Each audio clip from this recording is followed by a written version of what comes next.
Olá, tudo bom? Professor Calil de Sociologia, dando continuidade à aula sobre fundamentos econômicos da sociedade. Na aula 1, nós vimos aí sobre o processo de produção, o que é o processo de produção e todos os elementos aí que compõem o processo de produção. Nessa aula 2, nós vamos ver agora os modos de produção, definição, e nessa aula 2 nós vamos ver os 3 primeiros modos de produção. E na aula 3 nós finalizamos com os 3 últimos modos de produção. Vamos tentar entender primeiro o que é o modo de produção. O modo de produção seria as relações de uma sociedade, independente do seu tamanho. O modo de produção trata não só da produção de produtos, mas de toda a rede que os faz circular e os serviços que os acompanham. Ou seja, o modo de produção é a maneira pela qual a sociedade produz seus bens e serviços, como os utiliza e como os distribui. A gente vai ver como são os modos de produção, as mudanças nos modos de produção ao longo da história. O primeiro modo de produção de uma sociedade é formado por suas forças produtivas. A gente viu que forças produtivas na aula anterior os meios de produção, ou seja, meios de produção, matéria-prima mais instrumentos de produção, e aí quando você soma os meios de produção mais o trabalho humano, você tem as chamadas forças produtivas. Então, o modo de produção de uma sociedade é formado por suas forças produtivas, pelas relações sociais de produção. Relações sociais de produção são todas aquelas relações que ocorrem entre os indivíduos durante todo o processo de produção existente na sociedade. Portanto, o conceito de modo de produção ele vai resumir claramente o fato de que as relações sociais de produção seria o centro organizador de toda a sociedade. Então, as relações de produção, nessa perspectiva, é o centro que organiza toda a sociedade.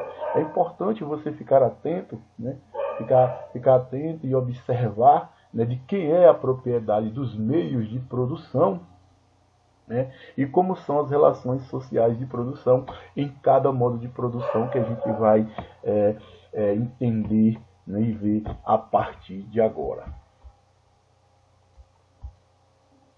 Primeiro modo de produção, nós vamos estudar o chamado modo de produção primitivo, como diz, primitivo de antigo. O modo de produção primitivo vai designar uma formação econômica e social que abrange um período muito longo da história, desde o aparecimento da sociedade humana, naquele período conhecido na história como a pré-história.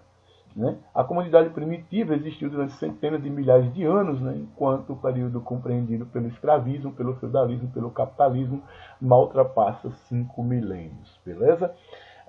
Vamos ver algumas características aí do modo de produção primitivo, o modo de produção antigo. Na comunidade primitiva, aquelas comunidades primitivas lá da pré-história, os homens trabalhavam em conjunto, trabalho em conjunto, um trabalho coletivo. Os meios de produção, a matéria-prima e os instrumentos de produção eram de propriedade coletiva. Não só os meios de produção, mas os frutos do trabalho, ou seja, tudo aquilo que era produzido pelo trabalho humano, eram de propriedade coletiva, ou seja, de todos. Não existia a ideia de propriedade privada, não existia um dono dos meios de produção, nem havia oposição entre proprietários e não proprietários. Já que a gente está falando aí que na comunidade primitiva o trabalho era em conjunto, e havia aí a propriedade coletiva dos meios de produção.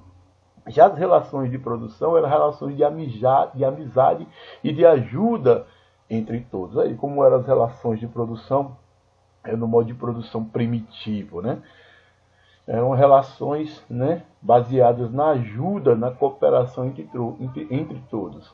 Elas eram baseadas na propriedade coletiva dos meios de produção, a terra em primeiro lugar, e também não existia lá o Estado. O Estado ele só vai surgir a partir aí da chamada Antiguidade, no final da pré-história, no início da Antiguidade. O Estado vai surgir aí para organizar essas relações sociais de produção. Isso só passou a existir quando alguns homens começaram a dominar outros. O Estado surgiu como instrumento de organização social e de dominação. Então, os itens aí em vermelho é o que você deve destacar, né, de importante no modo de produção primitivo. Nós temos uma imagem, né, claro, uma imagem meramente ilustrativa, né, do modo de produção primitivo.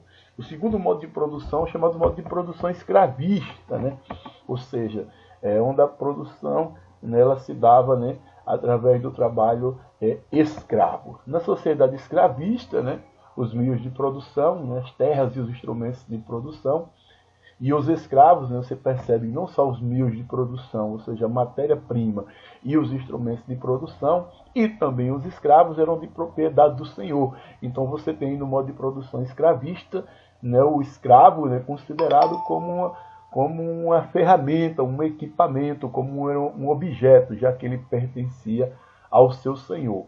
O escravo era considerado um instrumento, um objeto, assim como um animal ou uma ferramenta. Assim, no modo de produção escravista, as relações de produção eram de relação de domínio e de sujeição. Você percebe que no modo de produção anterior, o modo de produção primitivo, essas relações sociais de produção, é uma relação de cooperação, de ajuda entre todos. Já no modo de produção escravista, você já percebe uma mudança nessas relações sociais de produção. Você já tem uma relação de domínio, ou seja, alguém que domina e alguém que se sujeita, né, os escravos a esse domínio. E aí nós temos senhores versus escravos. Um pequeno número de senhores exploravam a massa de escravos, né, que não tinham direito nenhum.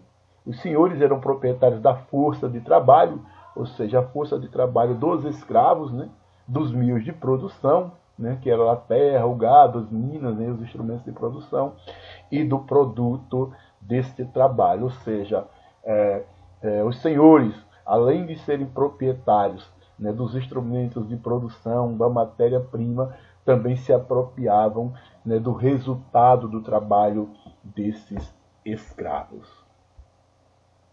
Aí só também uma imagem ilustrativa, né, do modo de produção escravista. E agora nós vamos ter o chamado modo de produção asiático, né? E tentar entender a diferença entre o modo de produção asiático e o modo de produção escravista. O modo de produção asiático predominou no Egito, né? No Egito antigo, na China, na Índia e também na África do século passado, né? Do século aí, se referindo, claro, ao século XIX.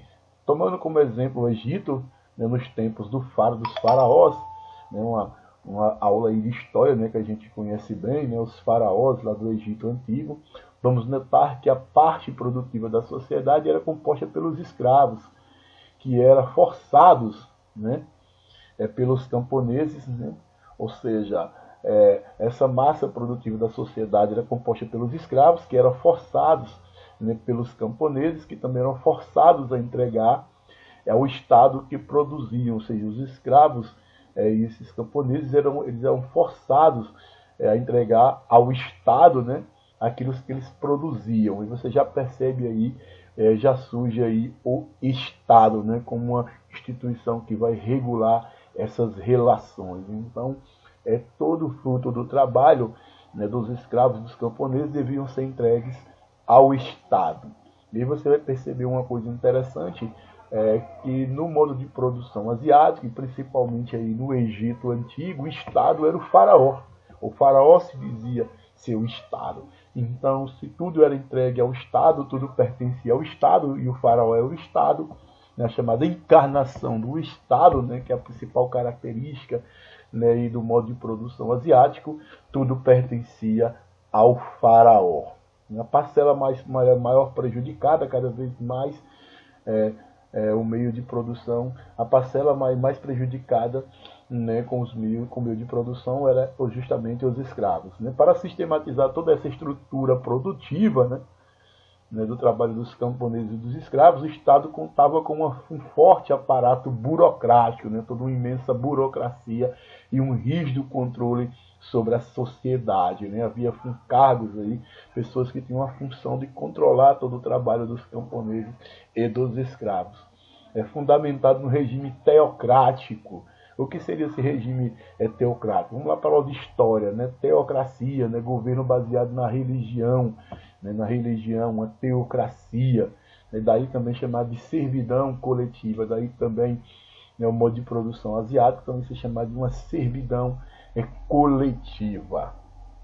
E os fatores aí que vão determinar o fim do modo de produção asiático, nós temos a propriedade da terra pelos nobres, né, quando a nobreza se apropria, né, dessas terras, o alto custo de manutenção dos setores improdutivos, né, de uma casta toda improdutiva, né, que se sustentava pelo trabalho dos escravos e dos camponeses, e claro, as rebeliões desses escravos, né, vão levar ao declínio desse modo de produção asiático. Então, nessa aula de hoje, né, nessa segunda aula de Sociologia sobre Fundamentos Econômicos da Sociedade, né, nós vimos aí, né, a definição, né, de modo de produção e vimos aí os 3 primeiros modos de produção. O modo de produção primitivo, né, característico ali, né, da pré-história.